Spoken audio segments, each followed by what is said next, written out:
Hey guys, what's up? It's filtersc here, and I'm back for just a quick little video for you guys.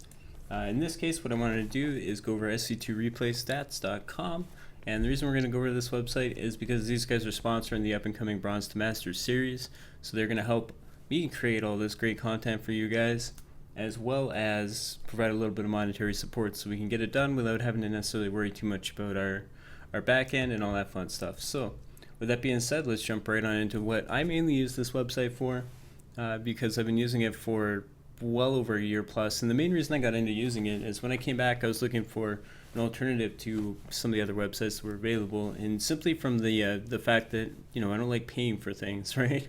The freer and the less expensive, the better. Now the real advantage to SC2Replaystats for me, in terms of just trying it out and figuring out how well it worked for me, is the fact that the website was completely free in terms of the auto uploader, and a lot of the basic functionality is there and you don't have to pay for it, right?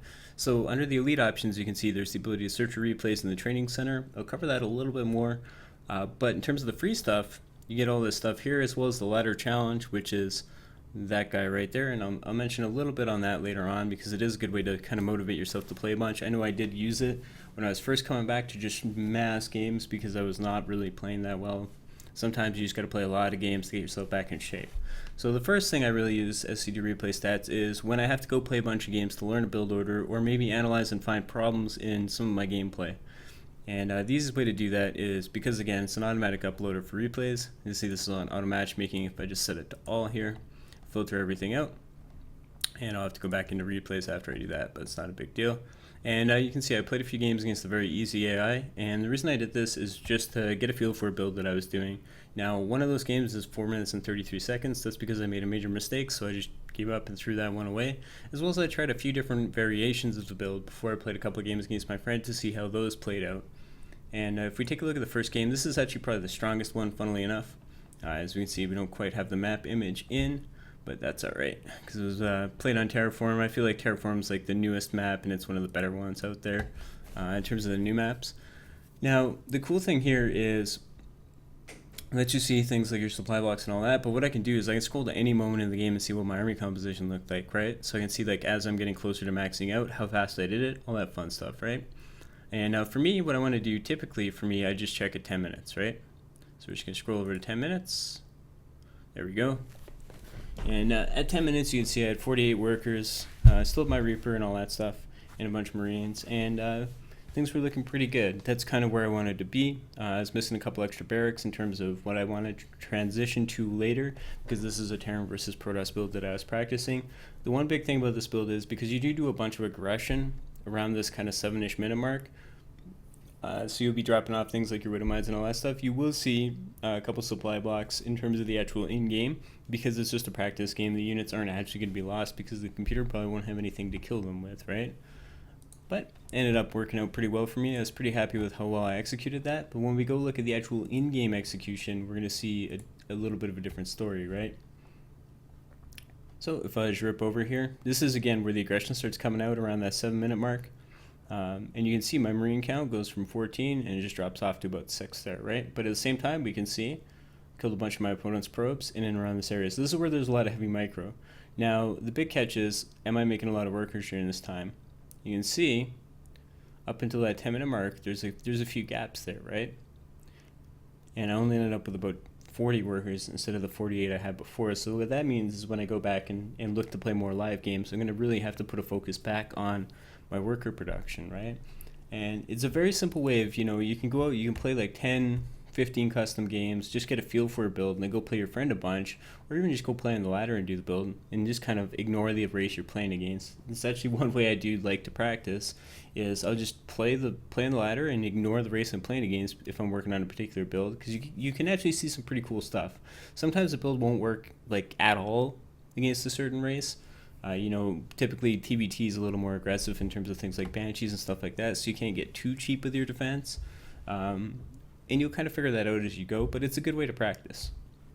And sometimes you might even find a build works really well, even better in another matchup than you otherwise might have thought, right? Like a lot of the modern TVP era stuff is actually ripped off from what was being used in TVT, right? A lot of the Widow Mine drops, a lot of the Hellion play. A lot of those were TVT openers or TVZ based openers, and it's kind of a cool thing that happens to players over time, right? Is the meta shifts and stuff like that. But this is kind of the main focus, right? I'll play a bunch of games, I'll jump in, I'll be able to check my benchmarks super fast without actually having to rip through the replay, which is always the the most interesting thing when you're trying to play StarCraft 2.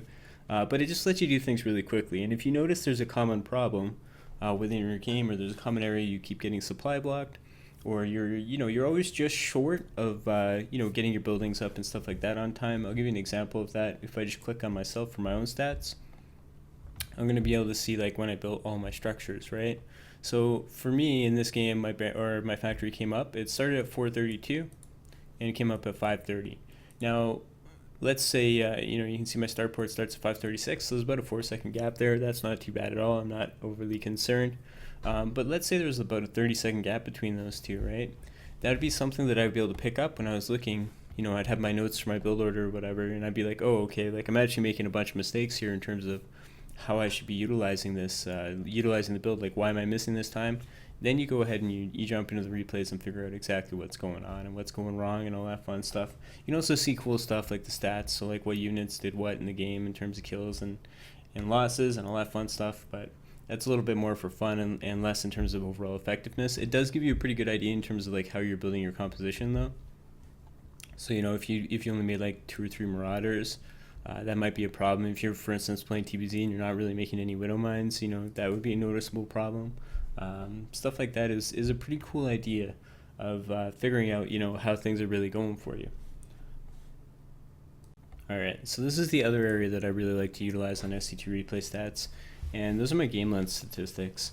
And the biggest thing for me in terms of game length statistics is it really lets me know, sometimes there's certain matchups where you should be winning at certain periods of time during the game. Sometimes you get a little bit disadvantaged at different times during the game, and it depends on your style. So, some of the best examples are for me, the 5 to 10 minute area, right? When we're talking about versus Protoss and when we're talking about versus Zerg. Now, I do some fairly aggressive builds versus Zerg, so the fact that, this is my entire season 22, in the 5 to 10 minute, I was 1-0 TBZ, which is actually pretty impressive for me. That means I was able to, avoid a lot of those super early busts, and they weren't killing me off. The big Ling run buys early in the game, that kind of stuff wasn't causing me a problem. And in the past, it has. So it's a pretty good improvement, right? So you can kind of look for trouble areas in terms of your overall gameplay. Now, during Season 22, I had a big problem in TBT. My TBT overall was pretty much garbage throughout the whole season. I did finally get it sorted and get it fixed in terms of how I was playing the matchup and that kind of stuff. But one of the biggest, and the reason I was able to do that is get more aggressive. But when I come and look at my stats here, I can see, okay, like very clearly the builds or the build orders that I'm doing or my micro is causing me a problem in the first 5 to 10 minutes of a TBT, right? 0 to 5 minutes, by the way, just ignore those, are all probably free wins, right? But 5 to 10 minutes, you can take a look and see, all right, from 3 and 8, I wasn't doing too many aggressive builds, so it's not that unexpected. But at the same time, I really shouldn't be losing that many games, or that percentage of my games in that window in TBT. It means I'm playing a little bit loose, a little bit unsafe, and I've actually gone back and fixed that and played more aggressive during that time frame within the game. And I've actually won a lot more of my games, put myself in a better position to win, throughout my time playing the game. And the other thing too, in terms of like TBP, I've never really been playing a style that's going to win in 5 to 10 minutes against Protoss. So losing those 3 games, to a few blink all-ins or whatever, like that's not too big of a deal in the long run, right? But then you can start to look for other weak spots, right? Like do I consider this TBT problem? Yeah, that's a problem. That's 11 games. It's actually quite a few out of the 200 that are listed on this account, right? And then you can kind of look through and figure out, did you have some other problems, right? For instance, my 15 to 20 minute TBP, it was really, really strong, right? I was winning a lot of games that time. That's good. Same thing with TBT. That's also excellent. 10 to 15 minutes, I was losing against Zerg, which suggests to me that I was probably overextending, trying to do too much with my overall gameplay, right? And I can kind of break it down further from there. Now we look at the 20 to 25 minute mark. Again, TBT and TBZ are both really strong during that period of time, which is excellent. TBP, being 50-50, that's okay. I don't mind that too much. And then when you start talking about the really late game stuff, like this is where it doesn't matter too much. Some of the matchups do kind of hit a point where they really are not, I don't want to say not fair, but at a certain point, some matchups get more difficult than others to deal with, right? and that doesn't mean they're imbalanced. It just means you have to win a little bit earlier. And the counter example is in 15 to 20 minutes, my win rate's 60% TBP. When it goes 25 to 30 minutes, I stop winning those, right? And the reason for that is Protoss gets a whole bunch of harassment opportunities. They build a really strong army. As a Terran player, you can kind of not die even though you're already dead, and hang in the game quite long. So I'm not too worried about these 25-minute plus games. I'm more worried about, for me, 5 to 25 minutes is the area that I'm concerned the most about my gameplay, right? That doesn't mean I don't care about late game, because I do, but I'm much more worried about solidifying things during this period of time. So there's really nothing here other than the fact that my 5 to 10 minute TBT was not so strong during season 22, which is the previous season, right? But if I pull it back and I'm going to look at season 21, I'm actually going to have to check Zen because that's actually the account I played the most on during that period of time, and I can kind of see the same sort of deal show up, right? In this particular situation, you can see I had a lot more difficulty this season, in season 21 against Zerg and Protoss in that 5 to 10 minute window, and even more so going on to that 10 to 15 minute window against Zerg, right? It was a major problem for me personally, and I was able to kind of analyze my games. You can see, the mid to late game, I'm doing really, really well with the exception of PvP after 20 minutes or whatever. But in the mid to late game, I was doing really, really well in almost all of my matchups, right? But what I was doing is I was playing really greedy against Zerg, and I hadn't quite realized this, but the meta had shifted a little bit, right? You weren't kind of able to get away with the same garbage that you used to be able to. You had to play either a lot more aggressive or a lot more defensive if you wanted to survive a lot of those early, busts and all-ins that Zerg really started to favor in this season, right? No more was the super greedy 3cc double upgrade crap allowed. You had to either put pressure on while taking your third, or go like Hellion Banshee or something like that. Even that wasn't always enough to hold off some of the all-ins, right? But I was really struggling against Zerg, and checking out my stats on this website was able to kind of help me get through that and realize that, and figure out exactly what I was doing at certain points in the matchup, right? And you can see I actually did leave a couple games against Protoss there because I was getting pissed off about the matchup in this particular season. But you can see it really gives you a good idea of your flow, season to season in terms of how you're playing and areas that you can improve on, right? The other examples are there's even map stats, right? So if you want to know how you're doing on certain maps or were certain maps good or bad for you, we're going to pull over the Fruit Buyer account again because that's one we were playing mostly here. And you can kind of see which maps you started to like or dislike, right? So an example was, you guys heard me really not want to play Echo, and funnily enough, I had Iron Fortress vetoed forever, and I finally started playing on it. Should have done that a long time ago, guys, based on that win rate. So at least this season I'm more prepared for it. But yeah, for me, you can see Echo, I hated playing Protoss on Echo because there's so many chokes and it's so hard to finish the game on that map, right? At least for me personally. So I ended up having to put it back in my pool, but I really did not like that map or enjoy it, so I'm glad it's gone. But you can identify some areas or some, maybe weaknesses in certain matchups and areas of your gameplay, right? Expedition Lost is not one of my favorite maps. We'll just throw that out there. I didn't have that great of a season on it.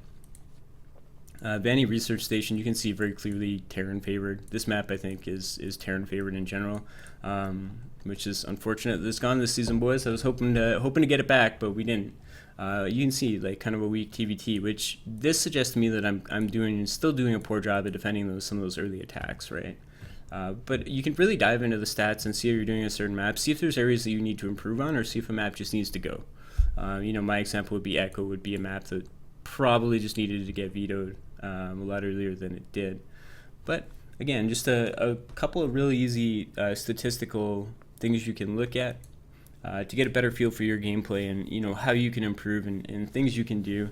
And this stuff is most of it anyways is on the free side of things. You don't necessarily have to pay for the premium or anything like that. And the last thing, there's two more things we're going to talk about real quick, and that is unit stats.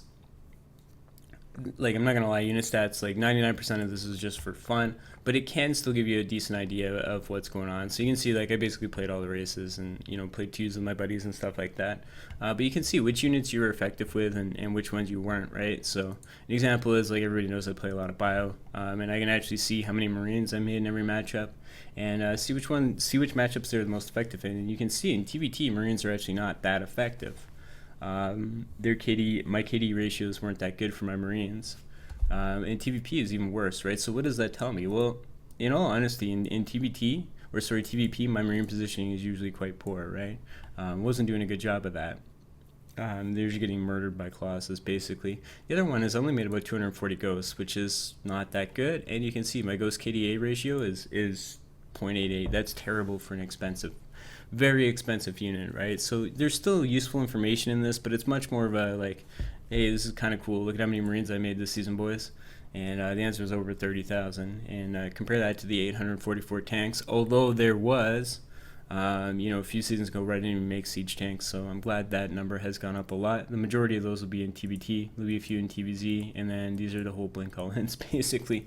But you can see, just look at how effective tanks are.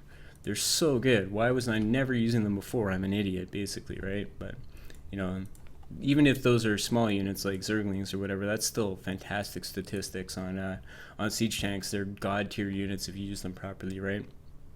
And unfortunately, I wasn't, right? Yeah, we can check our Marauders. Marauders are obviously really good in TBZ, surprisingly enough. TVP and TBT, not nearly as effective, but you're gonna see kind of crappier KD ratios in TBT because it is such a tank-based matchup now. Bio units are built to trade off and that kind of stuff. Same sort of thing, TVP. The thing to remember is a Marauder still costs, it's only slightly more expensive than a Zealot. So Protoss, they've got to be a lot more cost effective with their units. But some pretty cool stuff in terms of the stats. I really enjoy it. I like using that and taking full advantage of it because it is fun to be like, oh, cool, what did I do? You can even check your abilities and your win rates with certain abilities, right? When I got Cloak on my Banshees, 80% win rate, so maybe I should have gone Cloak Banshee a lot more than I did, right? This is pretty cool in terms of some of the stuff you can take a look at, right? Obviously, if you finish Stim, you're going to successfully win more often. Just really, really basic stuff. You see EMP is not so good. I bet Snipe is higher, and I didn't snipe nearly enough that season, so there you go. Pretty cool stuff in terms of stats. You can see pretty much anything you want in terms of your win rates. It's just super cool. I really enjoy this side of things. I'm a bit of a stats nerd. I don't know if you guys know me, but yeah, that's my biggest thing. The final area we're going to cover is the training center, and this part is not free. It's $5 a month to be able to get access to the training center, though.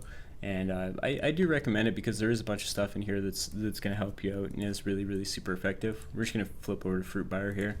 And what it does is it compares you against, 50% is the average, right? The average GM player. So if you're doing really well compared to the average GM player, you're going to be doing just fine. You get compared to the guy in a league above you, essentially, right? But what's cool about this is it really lets you go through and check certain aspects of your gameplay and see if you're making mistakes and all that kind of stuff. See if you're making things that are easily corrected and that kind of fun stuff, right? So if I jump into a game, I can just pull it up and see what happened. You can see in terms of auto matchmaking, I lost the same guy twice. So let's see if he was, if you're getting cheesed out or any of that fun stuff. Yeah, so the game did go to the mid game here. So it looks like we didn't quite go to, we did go to late game here. But what it does is just gives you a bunch of stats that you can kind of figure out, right? So my workers produced 13. Obviously, something might have happened in the game and that kind of stuff. But when you have a game or a series of games that you kind of know what already happened in and you want to figure out in more fine detail, what exactly is going wrong for you, this is a great tool to do that. Now, one of my biggest things was my average unspent vest being gas was a big problem a couple seasons ago, right? So I can't pull it up, unfortunately, in terms of date range here. But if I pull down, I'll be able to find something. So let's just pull this game up here. And looks like I've actually managed to trim down my average unspent vest, average unspent vest being quite a bit, right? It's 113, which is pretty good, although I wasn't collecting it very much, which suggests there's other problems in my actual game. But what's cool is you can check your workers produced, right? Near the game, about 16 is typical. That's basically perfect. You can see things like your gap in workers and idle worker. That's just how often your workers are just kind of sitting around doing nothing, and for how much time. That's pretty normal because you, as a Terran player, you don't always click all your workers back, even though it's technically the best habit. Sometimes you just want to get buildings down as fast as you absolutely possibly can, as well as you can kind of see how are you doing compared to other people. And I did actually go through this and learn quite a bit about my own play, right? So it just talks about your average saturation speed, right? Am I taking everything at the correct amount of time? You know, in this case, you're going to be able to see your first orbital command and all that kind of stuff. There's a bunch of cool stuff in the training center. It's best used when you know what's going on in your games and you know kind of how you're feeling. Then you can go compare and see if there's anything major that you're missing, right? Like, am I missing, you know, total production buildings as an example, right? Obviously, something happened if I only had one production building past 6 minutes, right? You know, probably got cheesed or whatever in this game. So I'd have to go back and look at the replay and figure out exactly what happened.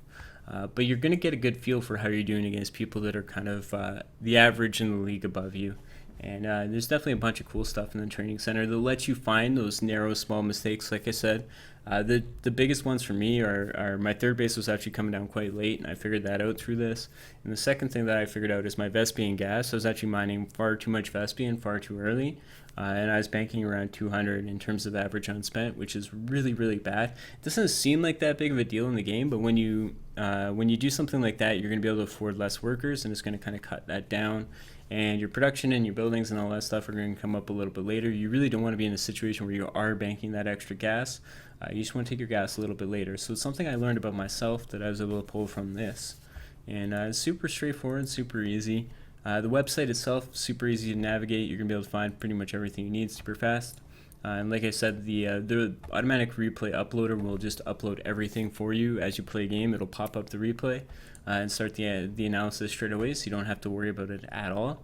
The other thing that's super cool is if you're worried about trying out the website and you already have 200 replays or whatever saved from this season, or you want to analyze what happened in the previous season, you can do that. You can upload every single replay you have. That's actually what I did initially. And well, it does take a little bit of time to go through and analyze everything because they've got to communicate through the Blizzard API, which is a little bit of a pain in the ass. You're going to be able to get all your replays up here, and you can even start analyzing if you've never used the website before. Like I said, highly recommend it. I do use it myself. Sorry this video is going on a little bit long, but there's a bunch of detail I wanted to go over, and I felt like there's a good amount of stuff to cover here. There's obviously a lot more to the site than what I covered, but that is specifically what I personally use in terms of the feature set that is available on the website.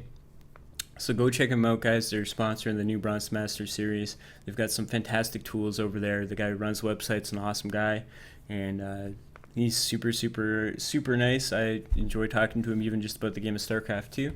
And I will see you guys next time with some Bronze Masters content. Take care, boys.